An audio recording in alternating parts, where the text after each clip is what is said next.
Hello friends, నేను మీ బాంబే భారతక్కను. సింపుల్గా masala bath ఎలా తయారు చేద్దామో చూద్దాం రండి. మసాలా బాత్ చేసేటప్పుడు కూరగాయలు ఏవైనా వేసుకోవచ్చు. ఆలు, బీన్స్, పచ్చి బఠానీలు, క్యారెట్, క్యాలీఫ్లవర్, దొండకాయలు. గ్యాస్ ఆన్ చేసుకొని కుక్కర్ పెట్టుకోవాలి. 4 టేబుల్ స్పూన్ల ఆయిల్ వేసుకొని ఆయిల్ వేడైన తర్వాత 4 తేజ్పత్తా, తాలింపు గింజలు, తాలింపుకి చిటపటలాడిన తర్వాత పొడువుగా కట్ చేసుకున్న ఆనియన్స్, కొత్తిమీర, అల్లం, వెల్లుల్లి, పచ్చిమిర్చి పేస్ట్ చేసినది ఇందులో వేసుకొని పొడువుగా కట్ చేసుకున్న పచ్చిమిర్చి, దొండకాయ ముక్కలు,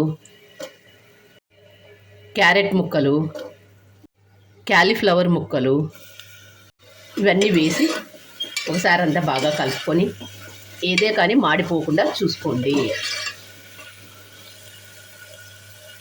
ఉప్పు, పసుపు.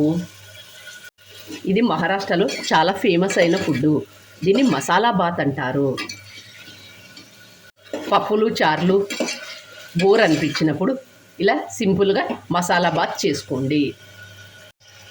గరం మసాలా పౌడర్,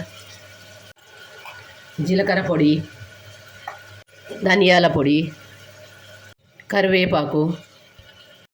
మన సైడు మనం పులిహోర, చిత్రాన్నం ఇలాంటివన్నీ చేసుకుంటాం కదా, వాంగీబాతు.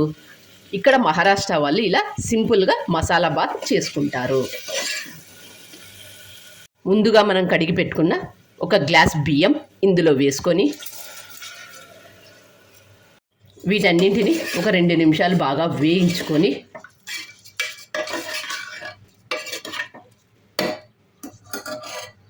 ఇలా 2 నిమిషాలు బాగా వేయించుకున్న వాటిలోకి 1 గ్లాస్ బియ్యం తీసుకున్నాం కదా, 2 గ్లాసుల నీళ్లు పోసుకొని మరొక 1/2 గ్లాస్ పోస్తున్నాను.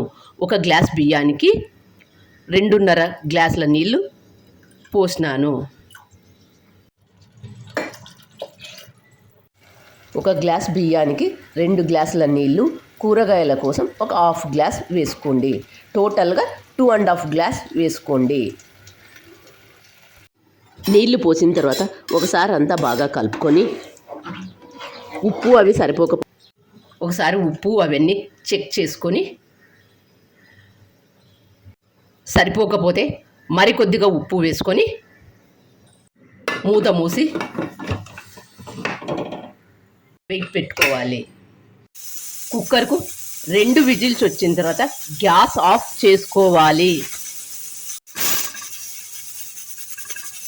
కుక్కర్కున్న ఆవిరంతా పోయిన తర్వాత మూత తీసి చూడండి ఎంత బాగైందో మసాలా బాతు పొడి పొడిగా. దీన్ని ఒక ప్లేట్లోకి సర్వ్ చేసుకుందాం. చూస్తుంటేనే నోరూరుతుంది కదా, ఇంకెందుకు ఆలస్యం, మీరు కూడా తప్పక ట్రై చేయండి. మీకు ఎలా వచ్చిందో నాకు కామెంట్ చేసి చెప్పండి. ఆ ఛానల్ కొత్తగా చూసేవాళ్ళు సబ్స్క్రైబ్ చేసుకోండి. Thank you for watching.